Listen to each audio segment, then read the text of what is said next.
We're going to be planting one of our native rhododendrons today. So this is Rhododendron viscosum.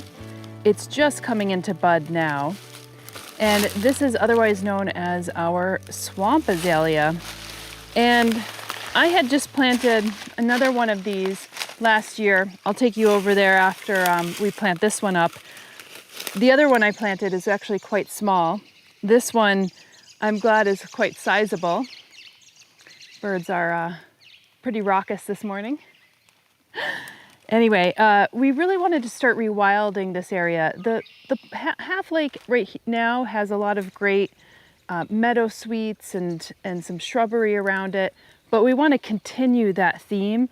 We have a lot of ducks and geese on the pond this year. It's like actually the first year that we saw some geese and ducks, and there's just not enough places for them to have cover for nesting sites. And this is one of the ways that we could actually do that. And if you've seen some of the earlier videos that I've done about native shrubbery and native plants, this is part of our process of actually trying to source some native plants and not cultivars. So these are straight species. And Rhododendron viscosum, along with other native rhododendrons, happen to be host plants for about 55 insects here within the area. You might have, different number of insects that are host insects in your area, but for ours, that's quite prominent. Now, these are gorgeous plants. They get 5 to 15 feet high. Most of them kind of stay within that kind of 5 to 7 feet high and wide range. But this is part of the reason why people maybe stopped planting their native rhododendrons, because they're actually quite large. So if you have a small backyard, a large bushy rhododendron might be too much. So the cultivated varieties are often like 3, 4, 5, maybe at max 6 feet high, but they usually stay quite small, and they've been bred smaller and smaller for people who have small backyards, who want like a diversity of plants in their backyard. So we're gonna plant this today. I kind of stuck a shovel right in this area, so the area has kind of dried out, but I'll talk to you a bit about the cultivation for these rhododendrons, because they do prefer a more humusy, moist soil, and they prefer to be acidic. So you'll see that I actually have a soil acidifier here, and I am going to be using that. We do have an acidic soil base, so it's just the pH is actually quite low. How big does this tree get? Isn't this too close to that tree? No, so actually these, we can always cut a branch or two. This one's dead already. But I will say that rhododendrons actually like to be not necessarily in direct light. You'll see them on the interstitials of forests, or just on the edges of forests and creeping into the forest. This is actually probably a perfect location for this, because you're going to get some shade, but you can see that the leaves are not quite out yet. This tree is just about budding. This one's already getting into bud and will leaf out very soon. So we'll probably get that nice light. We get a nice light coming in here. And this one in particular, as the name would say, swamp azalea, prefers being in swampier areas, but it still wants a well-draining soil. It just wants to have moistness around its roots, and it has to be close to a water source.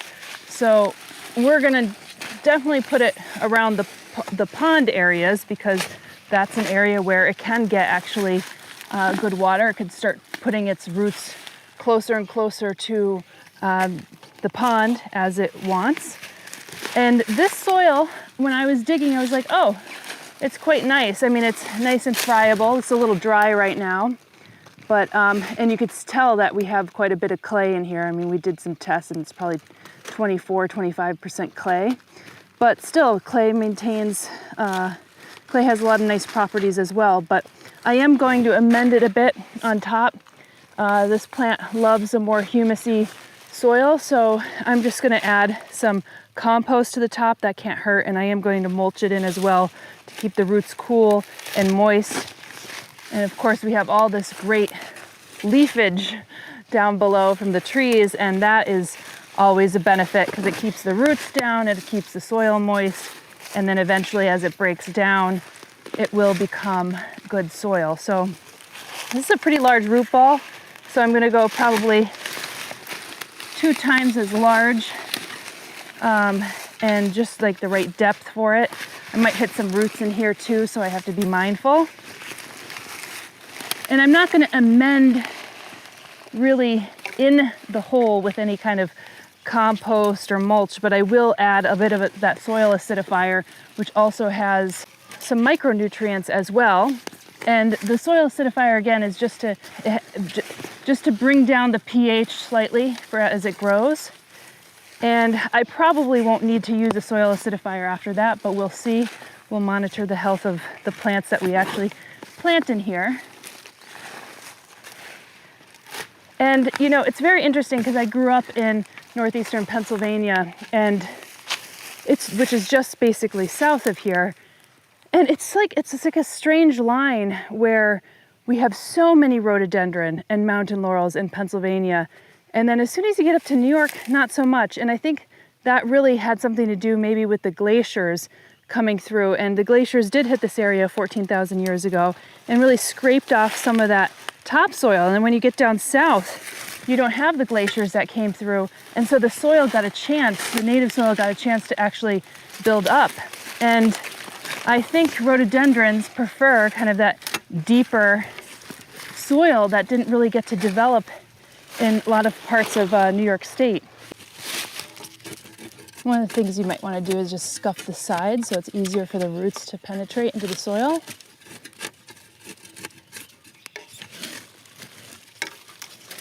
Let's try this. That's about right. So let's get some of that soil acidifier.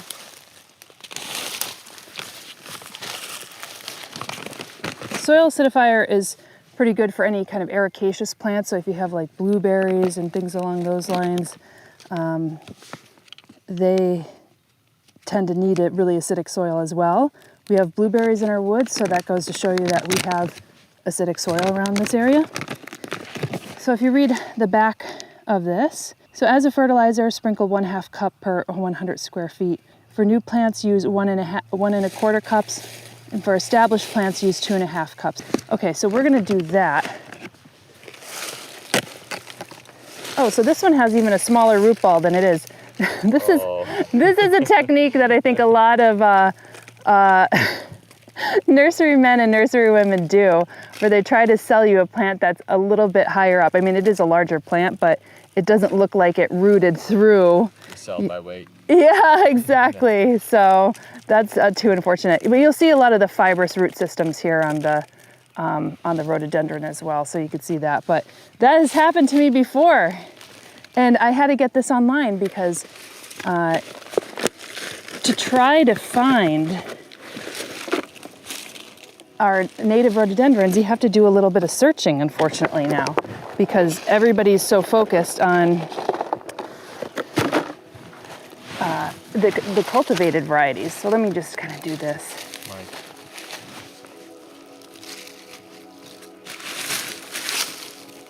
Some of this native soil and break this up.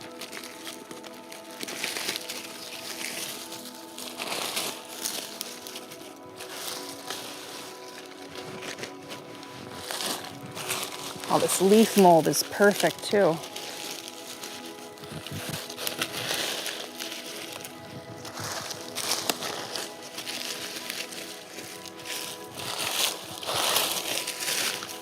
Just gonna step on this a little bit, secure it in so it's not wobbling about.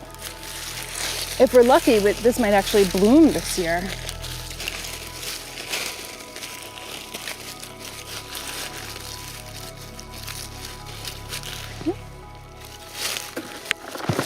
Well, I'm not gonna have this go to waste. All right, so let's do this. I didn't bring a measuring cup, so I'm gonna just take my gloved hand,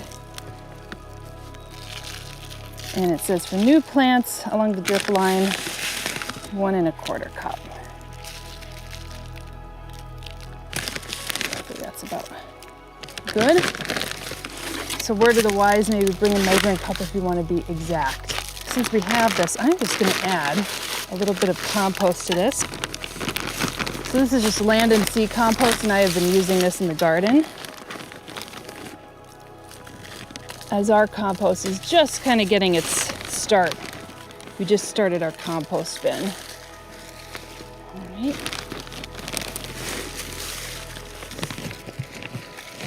I'm also going to add some of this compost to the other one that I had planted last year because I noticed it had pretty bare earth around it.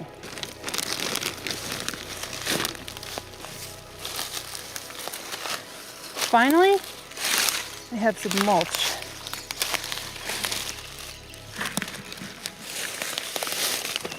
Now with the mulch, I'm just gonna apply it around the drip line. I'm not gonna get too close to this because it could maintain too much moisture and perhaps rot it. Add some of this fine leaf mold.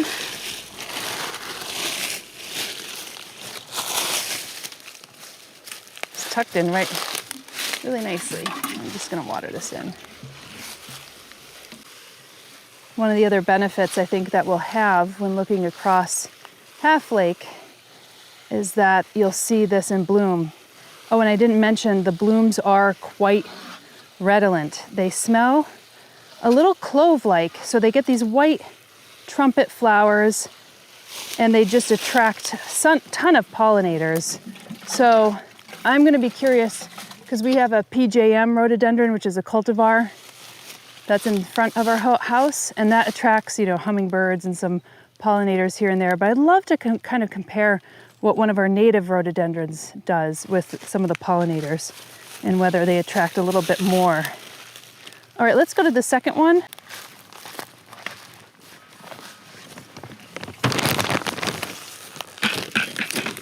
So here's where I planted the other plant, but this is a different rhododendron. This is Rhododendron arborescens.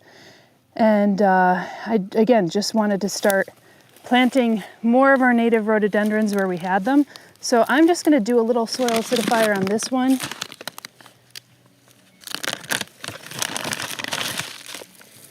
Here, and you can see that this area is a little exposed.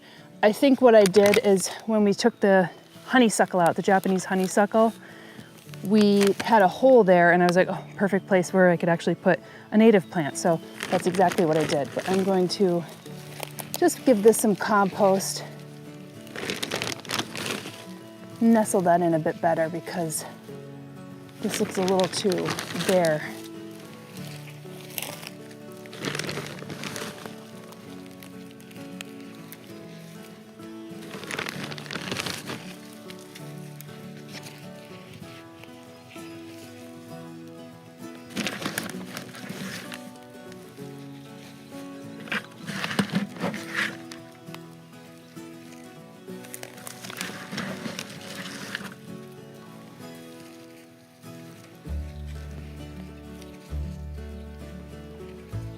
I'm going to water that in.